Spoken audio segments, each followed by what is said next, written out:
I'll share the screen now. I hope it is audible properly and you can see the notes. Yeah. Okay. Thank you. Thanks for the confirmation. Okay, what is the meaning of overhead? This is completely different chapter. So we have completed chapter number one, that is introduction to cost accounting, then material costing, where we learned three practical aspects, that is EOQ, material turnover, and FIFO and weighted average. Then two theory parts, that is ABC analysis and your cost ABC analysis, and one more क्या था वो? ABC and stock levels. Okay, we have completed it. Now we will be moving on to our chapter number 4. Okay, because chapter number 3 is little lengthy, so we will complete first chapter number 4. It is easy also. It is easy to remember also, because exam dates are not yet declared. So this completing this easy chapter will enable you to remember this for longer time. Okay, labor is little difficult, so we will start it later. After this, we will start. Okay, what is the meaning of overheads? Before this, we have two chapters, that is labor and material, direct material and labor. Now we are talking about overheads. Overheads, when you talk, it is related to expenses. Okay, expenses is only we are talking about indirect expenses. So when we talk about overhead, we are talking about indirect material, indirect wages, and indirect expenses. Okay, what is the difference between direct expenses and indirect expenses? बताओ, direct और indirect expenses के बीच में difference क्या होता है? तब आपको ये चैप्टर भी समझ में आएगा. एनीवन, जो भी आपको पता है. ऐसा नहीं है ना first time you are listening direct cost, indirect cost, या फिर direct expenses, indirect expenses, first time नहीं सुन रहा. So what is direct expenses and what is indirect expenses? आप एग्जांपल भी दे सकते हो, no problem. Okay, somebody wrote something in the chat box. बोलो, आयशा बोलो. Hello sir. बोलो. सर डायरेक्ट एक्सपेंस मतलब जैसे कंपनी में डायरेक्ट एक्सपेंस निकलता है, जैसे कुछ खरीदना हुआ, मतलब कुछ एसेट लेना हुआ वो. और इनडायरेक्ट एक्सपेंस मतलब कभी ऑल ऑफ सडन कुछ चीज खराब हो जाती है और उसके ऊपर हमें पैसा डालना पड़ता है जिसके लिए हम प्रिपेयर नहीं होते, उसको इनडायरेक्ट एक्सपेंस बोलते हैं. Okay, thank you. And Neha is correct. Neha Qureshi is correct. Direct expenses related to production. Anyone? और किसी को कुछ बोलना है?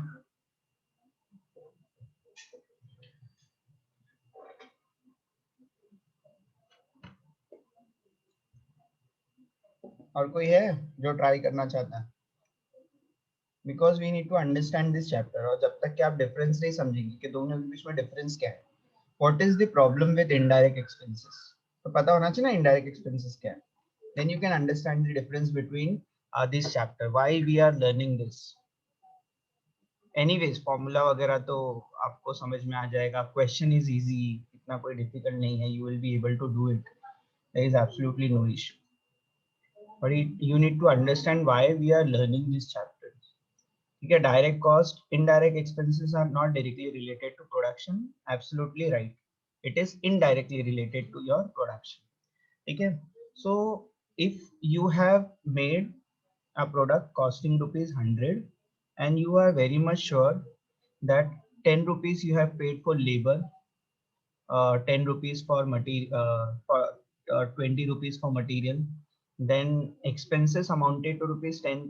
10 is related to production only, maybe electricity, maybe power. ठीक है, so ये सारे expenses जो होते हैं वो direct expenses होते हैं. ठीक है, it is directly related to product और production. इसके बिना प्रोडक्ट को नहीं बना सकते. ठीक है, जबकि इनडायरेक्ट एक्सपेंसेस के बिना प्रोडक्ट तो बन जाएगा. ठीक है, बट वो उसको सपोर्ट करते हैं. इनडायरेक्ट जैसे सुपरवाइजर होता है वहां पे. ठीक है, it is indirect expense. Accountant है, अकाउंटेंट की जरूरत पड़ती है, but it is not related to your production. Production पे काम नहीं करते हैं लोग. बट ये other parts of your area, मतलब other parts of the activities जो हैंडल करना होता है, मे be not on product, they are not making product, ठीक है, but they are helping the production, ठीक है, थ्रू इनडायरेक्ट वेज, और मे बी थ्रू अकाउंटिंग, ठीक है, may be management work, anything, but they are not making the product. Now what is the problem? Indirect का meaning अगर आपको समझेगा तो आपको प्रॉब्लम भी समझ में आ जाएगी. Now you are confused कि indirect expenses हो किधर रहा है, किससे related है, because it is not related to product. It is not directly related to product. It is indirectly related to product. और ये indirectly related to product है, तो कुछ ना कुछ तो reason होगा ये expenses होने का, ठीक है. So ये expenses को कहाँ पे charge करें? Factory में itself there are direct expenses and indirect expenses. ये expenses को हम लोग कैसे charge करें, ठीक है, that is very important. Sir again explain direct and indirect. अभी तो कंप्लीट ही नहीं किया मैंने, ठीक है. सो डायरेक्ट एक्सपेंसेस का जो एग्जांपल है आपका मटेरियल है, लेबर है, ठीक है, देखो इधर दिया है total of cost of indirect material, wages and expenses. They are talking about indirect expenses.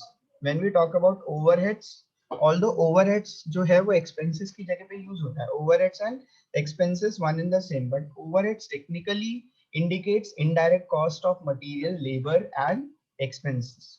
ठीक है, so it is the combination of this cost. When you talk about direct cost, it is related to your product, make production of your product or making the product, ठीक है. और जो commodity बनाने के लिए जो expenses होता है, may be material, may be wages, और मे बी आपका जो एक्सपेंसेस होता है जो पर्टिकुलरली जो मटेरियल बनाने के लिए होता है, हम लोग उसकी बात नहीं कर रहे हैं. We are not talking about product. क्यों? क्योंकि प्रोडक्ट के जो एक्सपेंसेस होते हैं प्रोडक्ट को एट्रीब्यूट हो जाते हैं, ठीक है. It is charge to production. आपको पता होता है प्रोडक्ट ए बनाने के लिए इतना मटेरियल लगेगा, लेबर बनेगा, एक्सपेंसेस बनेगा. You know the material, you know the labour, and you know the exactly amount of expenses which is used for making that particular product, ठीक है, वो आपको पता होता है. प्रॉब्लम कहाँ पर है? प्रॉब्लम इनडायरेक्ट कॉस्ट के साथ में. इनडायरेक्ट मटेरियल है, मे बी आप क्लीनिंग के लिए यूज करते हैं, ठीक है, मे बी क्लीनिंग के लिए आप और जो डिटर्जेंट वगैरह वगैरह यूज करते हैं, और ऑयलिंग वगैरह जो होता है रिपेयरिंग में यूज होता है, ठीक है. ये सारे जो एक्सपेंसेस है, it is not for making product, but आपको पता है ये सारे मटेरियल जो है प्रोडक्ट को सपोर्ट, मतलब ये सब चीजें जो प्रोडक्शन को सपोर्ट करने के लिए होता है. अगर आप ऑयलिंग वगैरह नहीं करेंगे मशीन की तो वहाँ पे प्रॉब्लम हो जाएगा, चलेगी नहीं प्रॉपर. आप क्लीनिंग नहीं करेंगे तो वर्क एनवायरनमेंट कैसे ठीक रहेगा, करेक्ट. ये सारी चीजें आपकी प्रोडक्शन को सपोर्ट करती है इनडायरेक्टली, ठीक है. वहाँ पे अकाउंटेंट नहीं होगा तो अकाउंटिंग का काम कौन करेगा? और जो लेबर होते हैं वो तो प्रोडक्ट के लिए काम करते हैं, लेकिन आपको पता है इनडायरेक्ट लेबर्स भी होते हैं, ठीक है. प्रॉब्लम इसके साथ ये है कि अगर एक फैक्ट्री है और एक फैक्ट्री में आपके 10 प्रोडक्ट्स है, ठीक है, सो आपको प्रोडक्ट ए में कितना मटेरियल, लेबर और एक्सपेंसेस होने वाला है डायरेक्ट, वो आपको पता होता है.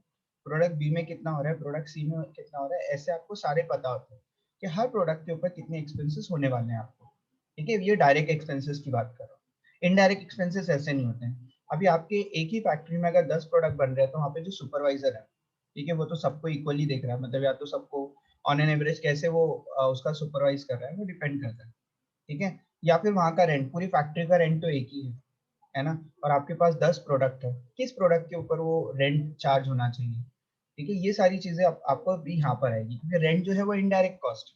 इनडायरेक्ट कॉस्ट में मतलब आप बोलेंगे सर बिना तो रेंट पे किए आपको फैक्ट्री नहीं मिलेगा, बिना फैक्ट्री के तो आपको प्रोडक्शन नहीं हो सकता, ठीक है. लेकिन रेंट जो यूज हो रहा है वो डायरेक्टली प्रोडक्ट बनाने के लिए यूज नहीं हो रहा है, but you are very much sure कि ये आपको जरूरी है प्रोडक्शन के लिए.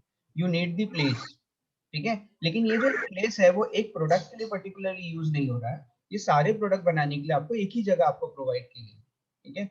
सो प्रोडक्ट ए के लिए कितना रेंट चार्ज हुआ, प्रोडक्ट बी के लिए कितना रेंट चार्ज हुआ, वो आप नहीं बता सकते, ठीक है. ओके, अभी एक एग्जांपल मैं आपको देता हूँ कि अभी डायरेक्ट और इनडायरेक्ट कॉस्ट का मैं आपको एग्जांपल देता हूँ. अगर आपको आप अगर क्लास में आप 10 लोग हैं, मतलब कॉलेज में आप यू ग्रुप ऑफ 10 स्टूडेंट्स आते हैं, अगर उनको अगर उनको पढ़ाना है, ठीक है, तो डायरेक्ट कॉस्ट कौन सी हो जाएगी और इनडायरेक्ट कौन सी हो जाएगी, ठीक है.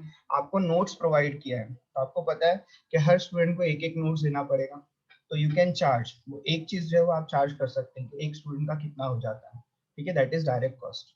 अब वहाँ पे जो क्लास में बैठे हुए हैं वो लोग, उधर का रेंट जो है वो तो आपको नहीं पता कि ए को कितना जा रहा है, बी को कितना जा रहा है, सी को कितना जा रहा है, सारे स्टूडेंट्स के लिए इक्वल आप पे कर रहे हैं, तो वो इनडायरेक्ट कॉस्ट, ठीक है। इट इज रिक्वायर्ड, लेकिन वो इनडायरेक्टली आपको प्रोडक्ट के ऊपर चार्ज करनी होती है।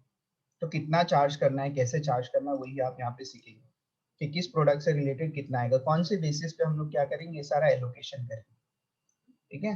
तो एलोकेशन पार्ट हम लोग यहाँ पे करने वाले हैं, क्योंकि इनडायरेक्ट कॉस्ट से सबसे ज्यादा प्रॉब्लम यहाँ पे इनडायरेक्ट कॉस्ट की ये है कि किसी से रिलेटेड नहीं होती डायरेक्टली, ठीक है। तो ये इनडायरेक्टली रिलेटेड होती है, तो इनडायरेक्टली रिलेटेड होती है, तो इनडायरेक्टली आपको क्या करना होता है, इसको अपोर्शन भी करना होता है, बेस्ट सुटेबल मैनर में आपको क्या करना है, इसको अपोर्शन करना है।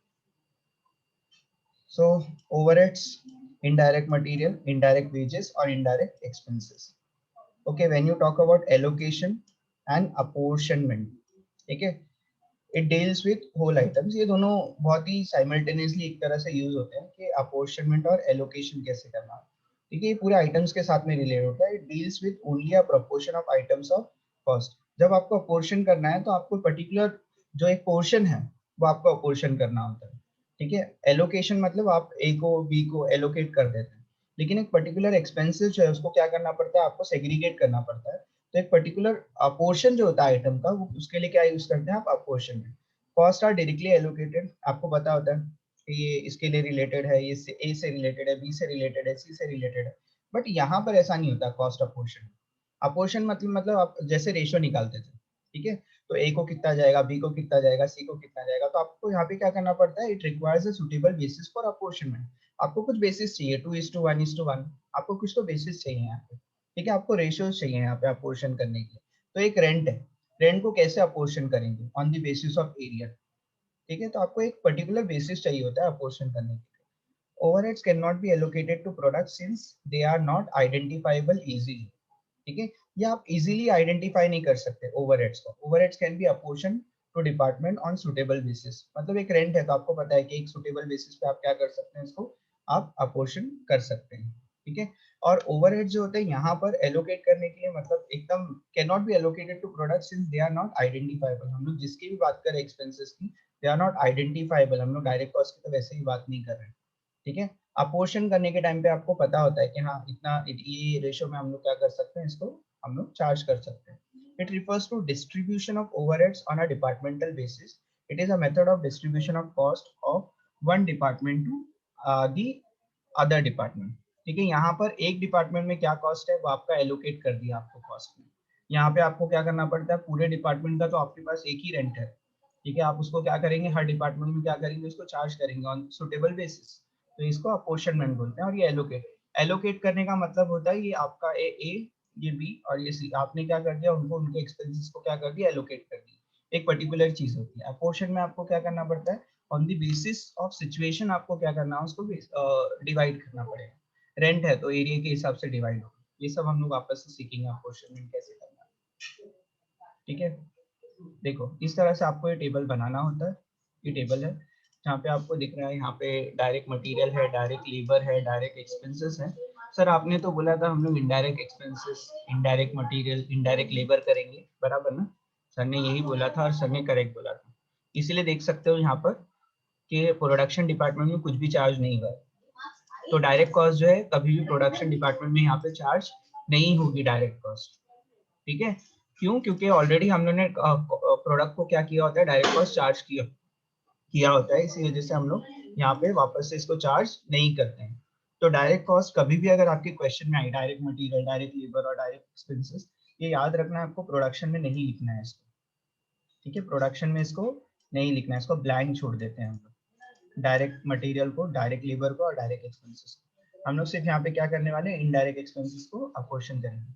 ये प्रोडक्शन है और ये सर्विस है। सर्विस में आप जैसा है वैसे ही लिख देंगे उसको, लेकिन आप प्रोडक्शन में उसको नहीं लिखेंगे, ठीक है। ये सारे डिपार्टमेंट है आपके, P1, P2, ये S1 और S2। जब क्वेश्चन में देखेंगे तो आपको समझेगा।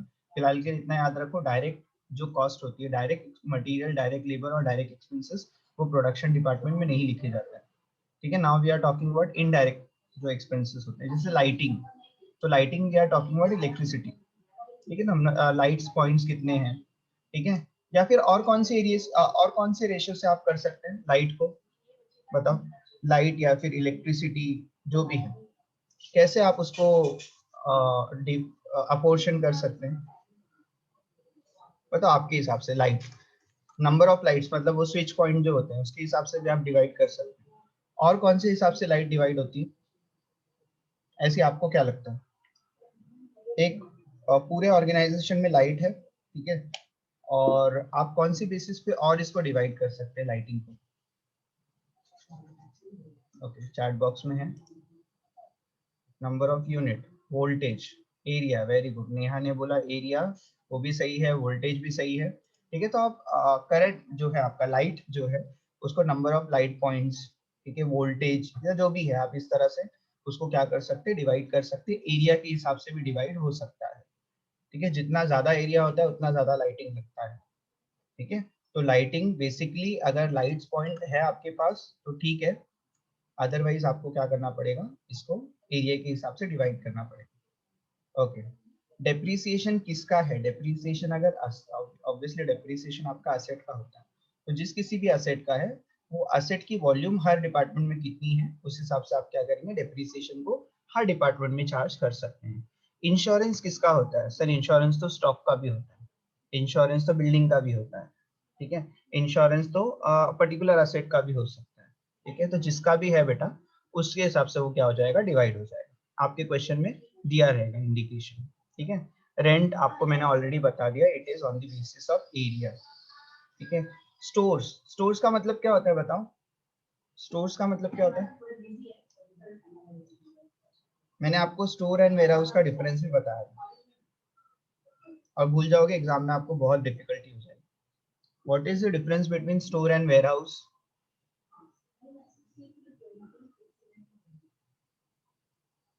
स्टोर में फिनिश गुड्स रखते हैं और वेयर हाउस में उल्टा हो मटेरियल्स। गया, उल्टा हो गया। ओके, स्टोर में मटेरियल रखा जाता है, ठीक है, और वेयर हाउस में फिनिश गुड्स। समझे? Store is a place where raw material is kept for the production, means production से पहले आप स्टोर में रखते हैं मटेरियल। इसीलिए स्टोर के लिए जो सबसे अच्छा बाइफरकेशन है वो क्या है, मटेरियल, डायरेक्ट मटेरियल। ठीक है, तो अगर आपको स्टोर का मीनिंग मालूम है, store is a place where raw material is kept, ठीक है, तो मटेरियल के हिसाब से आप क्या करेंगे, किस मटेरियल, किस डिपार्टमेंट में कितना मटेरियल जा रहा है उस हिसाब से आप क्या करेंगे, उस स्टोर को डिवाइड कर सकते हैं एक्सपेंसेस को। ठीक है, staff welfare number of employ के हिसाब से जाएगा बेटा।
Okay, hello.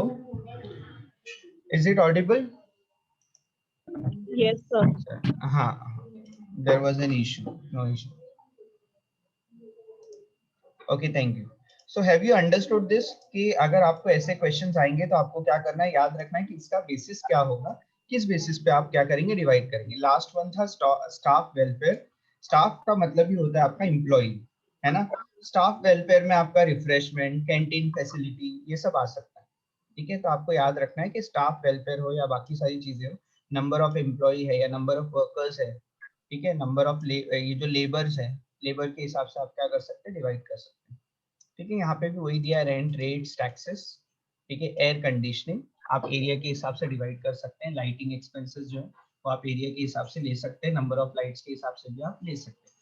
ठीक है, तो ये जो हमने ऊपर पढ़ा है वही है, ऑलमोस्ट सेम ही है, कुछ नहीं है. हाँ, इसमें एक चीज याद रखना, पीएफ वगैरह आ गया या ईएसआई आ गया, आपको दोनों का डिफरेंस मालूम है. पीएफ का मतलब प्रोविडेंट फंड होता है ना.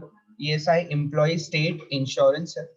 ठीक है, ये मेडिकल वाला पार्ट है, मेडिकल इंश्योरेंस है, या ये आपका ईएसआई जो है. ठीक है, एंड पीएफ जो होता है वो रिटायरमेंट बेनिफिट के लिए ही बोलना ठीक नहीं है, but it is the basic purpose of this is retirement benefit only. या एक एज हो जाती है तो यू नो कि आप उसमें आप जॉब नहीं कर सकते, तो उस वजह से एक गवर्नमेंट इन्वेस्टमेंट जो होता है पीएफ का, ऑल दो पीएफ आप कभी भी विड्रॉ कर सकते हैं. ठीक है, उसके लिए कोई लिमिट नहीं होती कि आपको रिटायर ही होना है, but provident fund is a type of investment होती है. ठीक है, ओके. तो ये जो है आपकी सैलरी से डिडक्ट होता है, ये भी आपकी सैलरी से डिडक्ट होता है या वेजेस से डिडक्ट होता है. ठीक है, तो आपको उसको वेजेस से लेना है. ठीक है, या फिर नंबर ऑफ एम्प्लॉय से भी आप उसको ले सकते हैं. क्वेश्चन में वेजेस दिया होता है, वेजेस से आप इसका कैलकुलेशन करेंगे. This is very important. Recreation ये आप एक बार पढ़ लेंगे, इसके अलावा कभी कुछ न्यू नहीं आया. ठीक है, आ भी नहीं सकते, तो एक बार आप पढ़ लेंगे कि कौन सा बेसिस किसका होता है.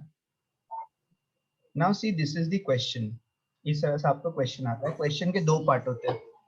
ठीक है, one is the indirect expenses, one is indirect expenses. मुझे बैकग्राउंड वॉइस नॉइज आ रही है. हाँ, one is your indirect expenses. ठीक है, and the other is the bifurcation part. Okay, one is the expenses and the other is bifurcation part. So these expenses are to be allocated on suitable basis. Suitable basis मतलब जो हम लोगों ने ऊपर सीखा है कि कैसे कौन सी चीजें डिवाइड हो सकती हैं. So now this is the expenses, और ये 25,000 को मुझे कुछ बेसिस पे डिवाइड करना पड़ेगा. ठीक है, तो रेंट, रेंट के लिए सबसे अच्छा बेसिस क्या होगा, इसमें से देख के मुझे बताओ. बताओ, रेंट के लिए सबसे अच्छा बेसिस क्या होगा डिवाइड करने के लिए.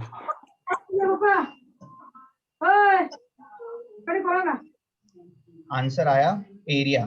अनम ने बोला एरिया. ओके, ताना लक्ष्मी ने भी बोला एरिया, देन खान सपा ने भी बोला एरिया. Very good. ठीक है, सो आपको समझ में आ गया है क्वेश्चन कि आप रेंट को किस हिसाब से डिवाइड कर सकते हैं, एरिया स्क्वायर फीट जो दिया है उसके हिसाब से डिवाइड कर सकते हैं. Very good. जिसने अनम्यूट किया है वो म्यूट कर लो. सेजल, जल्दी से म्यूट कर लेना अपने आप को, आंसर देना और म्यूट कर देना जल्दी से. ठीक है, ओके. रिपेयर्स टू प्लांट है बेटा, तो बेसिस क्या बनेगा आपका, वैल्यू ऑफ प्लांट है नीचे, है ना, तो आपको समझ में आने लगा है. डेप्रीसिएशन प्लांट का है, सो प्लांट के हिसाब से जाएगा. वैल्यू ऑफ प्लांट नीचे दिया है. सो एक एक्सपेंसेस एक बेसिस दो बार यूज हो सकता है, यस हो सकता है, उसमें कोई प्रॉब्लम नहीं. सुपरविजन किसका होता है, सुपरवाइजर किसके लिए होते हैं, सुपरवाइजर किसके होते हैं बताओ. चलो, सुपरविजन किसका होता है, number of workers. Very good ताना लक्ष्मी. वर्कर्स के लिए होते हैं या एम्प्लॉय के लिए होते हैं. Very good. यहाँ पे हमारे पास वर्कर दिया है, so we will take the basis as worker. ठीक है, करेक्ट. आयत, वाहिद, वेरी गुड बेटा. खान सफा. ओके, इंश्योरेंस अगर स्टॉक का है तो क्या बेसिस हो सकता है सुटेबल यहाँ पर, इंश्योरेंस स्टॉक का है तो यहाँ पर आपको दिया है value of stock. Yes, correct. I think roll number 18 है, ऐसा 18 ही लिख कर आ रहा है. आयत, वेरी गुड बेटा. ठीक है, सो ये भी आपको समझ में आ गया. रिक्रिएशन का मतलब रिफ्रेशमेंट. ठीक है, किसके लिए होता है ये? डायरेक्ट हाँ, डायरेक्ट वेजेस से भी ले सकते हैं. रिक्रिएशन जो है Workers. आप, हाँ वर्कर्स, वेरी गुड. रिक्रिएशन जो होता है वो वर्कर का होता है. रिक्रिएशन मतलब जो आपका रिफ्रेशमेंट वगैरह जो होता है, या आप उनको कैंटीन फैसिलिटी वगैरह दे रहे हो या रिफ्रेशमेंट फैसिलिटी आप दे रहे हो, तो वो आप रिक्रिएशन में ले सकते हैं. ठीक है, या फिर और कोई एक्टिविटी आप ऑर्गेनाइज करके दे रहे हो तो दैट इज ऑल्सो रिक्रिएशन. ठीक है, सो वो वर्कर के लिए होता है डेफिनेटली. तो ये नंबर ऑफ वर्कर्स के साथ में चला जाए. ठीक है, ओके. Then lighting. चलो, लाइटिंग के लिए नंबर ऑफ लाइट पॉइंट दिया है. अब ठीक है, अगर नंबर ऑफ लाइट पॉइंट नहीं दिया होता बेटा तो क्या करते हैं हम लोग? सबको, हाँ, नंबर नहीं, लाइटिंग, लाइटिंग के लिए एरिया के हिसाब से जाएगा. वेरी गुड आनंद, सफा, वेरी गुड. चलो, आपको समझ में आ गया कि लाइटिंग के लिए अगर आपको नंबर ऑफ लाइट्स नहीं दिया है तो आपको क्या लेना है? एरिया लेना. ठीक है, क्यों? क्योंकि हर ऐसे क्वेश्चंस में आ जाते हैं आपके लिए, तो उस हिसाब से आपको उसका डिवीजन करना पड़ता है. ठीक है, सो वी हैव टाइम, तो हम लोग ये क्वेश्चन को भी देख लेते हैं एक बार कि सॉल्व कैसे होता है. ठीक है, although if it is incomplete तो we will take it to tomorrow, है ना. ऐसा प्रॉब्लम नहीं है कि आपको आज ही करना है ये चीज, बट जितना हम लोग सीख सकते हैं, हमारे पास टाइम है, उसमें हम लोग सीख लेंगे इसको. So I need particulars here, particulars चाहिए. ठीक है, बेसिस भी लिख लेते हैं.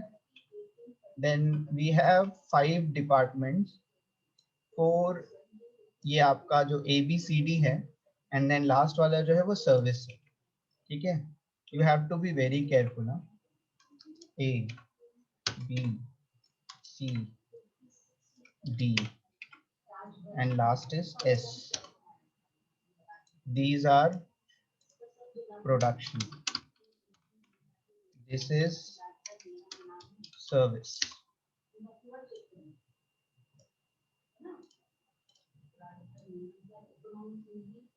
ओके.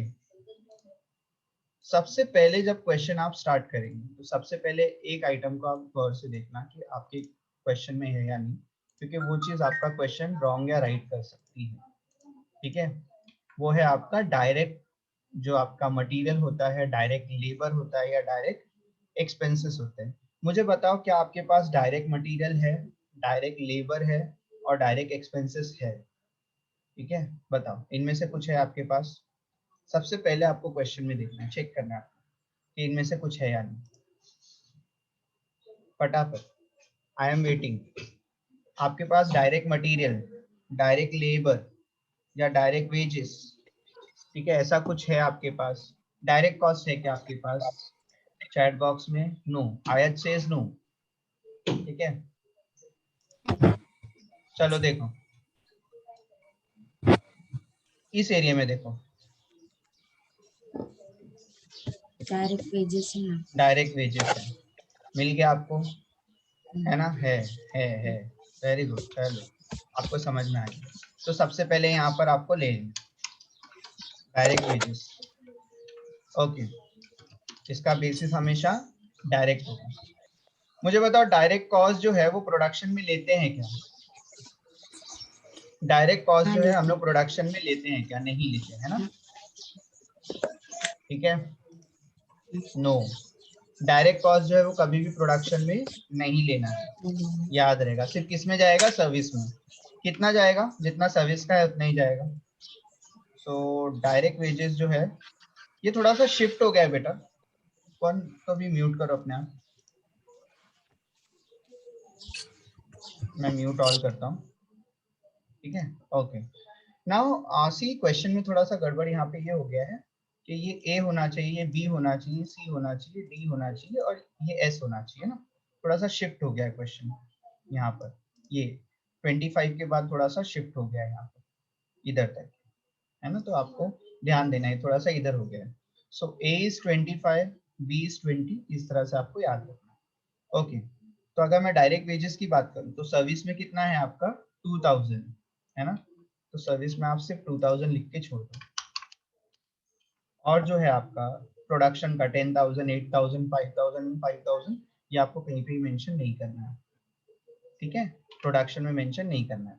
बस अगर ये आपका हो गया है तो ये एक चीज आप ध्यान से करना क्वेश्चन में, अदरवाइज प्रॉब्लम हो जाएगा। ये कोई एलोकेशन वगैरह का पार्ट नहीं है, ठीक है, ये दिया होता है डायरेक्ट मटेरियल डायरेक्ट वेजेस दिया होता है, सिर्फ आपको सिंपल लिख के उसको डायरेक्ट बेसिस लिखना है और सिर्फ सर्विस डिपार्टमेंट में लिखना है, प्रोडक्शन डिपार्टमेंट में कुछ नहीं मेंशन करना है, ठीक है। मैंने प्रोफार्मा में फर्स्ट आपको बताया था डायरेक्ट कॉस्ट के बारे में, ठीक है। देन वी हैव, अब अपने क्वेश्चन पे आ जाते हैं। सबसे पहले है रेंट, और रेंट का बाइफर्केशन हम लोगों ने डिसाइड किया था कि एरिया होगा, ठीक है। अब ये 25,000 को यहाँ पे एक कॉलम मुझे चाहिए, ठीक है, टोटल का, है ना, यहाँ पर 2000 है और रेंट इज 25,000, ठीक है। अब ये रेंट जो है वो 25,000 इन डिपार्टमेंट्स में क्या होगा, डिवाइड होगा। कौन सी बेसिस पे डिवाइड होगा, उसका बेसिस है 1400 is to 1200 is to 1100 is to 900 is to 400, ठीक है। अब आप इसको सिंप्लीफाई कर सकते हैं, सब में दो जीरो क्या है, कॉमन है। आप सिंप्लीफाई नहीं भी करेंगे तो भी चलेगा, ठीक है। आप इस तरह से सिंप्लीफाई कर सकते हैं, 14 is to 12 is to 11 is to 9 is to 4, आप इस तरह से इसको सिंप्लीफाई कर सकते हैं, ठीक है, but it is not at all required, ठीक है। और सिंप्लीफिकेशन हम लोग करते भी हैं, इसका सिर्फ क्या कर लो आप, सम ले लो, मतलब टोटल ले लो आप, ठीक है। आपको पता है आप मैं कैलसी से नहीं कर रहा तो मुझे कोई प्रॉब्लम नहीं है, लेकिन आप कैलसी से करने वाले हैं, है ना, तो आपको प्रॉब्लम होगी। प्रॉब्लम होगी मतलब अगर ये बहुत बड़े बड़े डिजिट्स होंगे तो आपके लिए इशू होगा, है ना, बट मेरे लिए कोई इशू नहीं है, मैं कोई भी ले लूँ इनमें से, चाहे ये लूँ चाहे ये लूँ, कोई फर्क नहीं पड़ता, ठीक है। But if you are using calculator तो आपको पता है कि 50 आपके लिए ज्यादा इजी है, ठीक है। तो मैं आपको सजेस्ट करूंगा कि अगर कॉमन जीरो है तो आप उतना निकाल दो, ठीक है। सो उसको सिंप्लीफाई कर दो आप, कॉमन जीरोस को आप सिंप्लीफाई कर दो। हाँ रुको, अटेंडेंस लिंक दे रहा हूँ।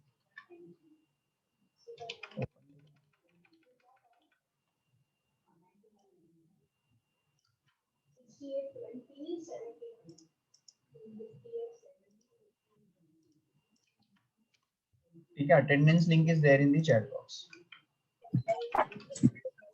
Okay, so if you want to simplify it, आप सिंप्लीफाई करो, it is not at all required, लेकिन एक जीरो निकालना कोई बहुत बड़ी बात नहीं होगी आपके लिए, तो आप इसको सिंप्लीफाई कर सकते हैं। मैंने सबके दो दो जीरो क्या कर दिए, कॉमन थे वो निकाल दिए।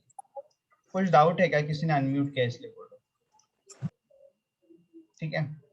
ओके, सो अब ये आपका कितना हो गया, टोटल 50। नाउ ए का कंट्रीब्यूशन कितना होगा, ए का कंट्रीब्यूशन होगा 25,000 इनटू 14 है उसका, डिवाइड बाय टोटल इज 50, है ना।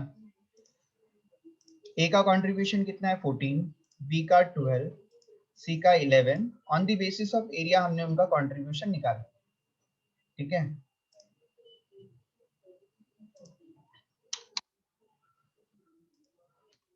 ओके, नाउ बी का कंट्रीब्यूशन क्या होगा, 25,000 into 12 divide by 11, sorry divide by 50।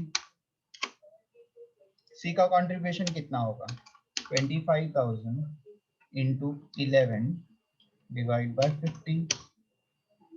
D का कंट्रीब्यूशन कितना होगा, 25,000 into 9 divide by 50, ठीक है। एस का कंट्रीब्यूशन कितना होगा, 25,000 into 4 divide by 50। तो मैंने क्या किया है, इससे मल्टीप्लाई कर दिया है रिस्पेक्टिव जगह पे, और टोटल से क्या कर दिया, डिवाइड कर दिया। You know how to calculate the ratios, ठीक है, रेशियो कैसे कैलकुलेट करना है ये आपको पता है। Now we will take another one, अपने पास है 3, दूसरा भी कंप्लीट हो जाएगा, रिपेयर्स टू प्लांट। ऑल्दो हम लोग ये क्वेश्चन आज कंप्लीट करने के मूड में नहीं है, तो हम लोग नहीं करेंगे इसको कंप्लीट, नेक्स्ट लेक्चर में करेंगे। रिपेयर्स टू प्लांट, ठीक है। आपने बताया था जो बेसिस है वो प्लांट है, टोटल वैल्यू जो है वो 17,500 है। अब मैं प्लांट के लिए क्या करूँगा, बेसिस ले लूँ। प्लांट का बेसिस क्या है, वैल्यू ऑफ प्लांट 20,000, 18,000 और 16,000 और 10,000 और 6,000। स्टार्ट करने से पहले जो कॉमन जीरोज हैं वो हम लोग निकाल लेते हैं। कॉमन जीरो सब में 3 है ना, किसी में 4 है, किसी में 3 है ना, तो आपको 3 ही निकालना है सब में से, 4 नहीं निकाल सकते, जो कॉमन है उतना ही निकालना है। यहाँ पे 3 गए तो 20, यहाँ पे 3 गए तो 18, यहाँ पे 3 गए तो 16, यहाँ पे 3 गए तो 10, यहाँ पे 3 गए तो 6, ठीक है। अब इसको ऐड कर लो, कितना आ रहा है टोटल इसका, 70, ठीक है। अब ए का कंट्रीब्यूशन कितना होगा, 17,500 में 20 डिवाइड बाय टोटल इज 70, ठीक है।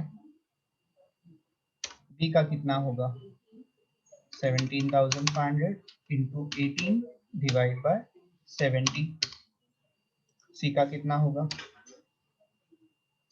17,500 इंटू 16 डिवाइड बाय 70, ठीक है। डी का कितना होगा, 17,500 इंटू 10 डिवाइड बाय 70, ठीक है। फिर 17,500 इंटू 6 डिवाइड बाय 70, ठीक है। इस तरह से आपने सबको उससे मल्टीप्लाई करना है इंडिविजुअल से, और टोटल से डिवाइड कर देना, आपको सबकी मिल जाएंगी, ठीक है। इसका एक शॉर्टकट भी है, आप वो यूज कर सकते हैं। शॉर्टकट कैसे यूज कर सकते हैं, यू नो दी अमाउंट, 17 करो, मेरे साथ में करो, जिसके पास कैलसी लोग साथ में करो। 17,500 है, आप डिवाइड करेंगे किससे, 70 से। आपको पता है हर बार आपको डिवाइड करना है 70 से, पहली बार आपको मल्टीप्लाई किससे करना है, 20 से, है ना। तो आप मल्टीप्लाई करेंगे और इक्वल प्रेस करेंगे, आपको आंसर आ जाएगा 5,000। इसके बाद आपको कैलसी में कुछ नहीं करना, 5,000 आंसर आपकी कैलसी में, कहीं पे भी कुछ भी क्लिक नहीं करना है, ना ही इक्वल, ना ही माइनस, ना ही प्लस, ना ही मल्टीप्लाई, कुछ भी क्लिक नहीं करना, ठीक है। सिर्फ आपको सेकेंड वाला डिजिट डालना है, दैट इज 18, और इक्वल प्रेस करना है, आपको दूसरे का भी आंसर आएगा। फिर 16 प्रेस करेंगे, फिर इक्वल प्रेस करेंगे, आपको तीसरे का आंसर आएगा। फिर 10, फिर इक्वल प्रेस करेंगे, उसका भी आंसर आ जाएगा। इस तरह से शॉर्टकट है, ठीक है। कंट्रोल सर कैलकुलेटर ओपन करके, अच्छा ऐसे बोल रहा हूँ,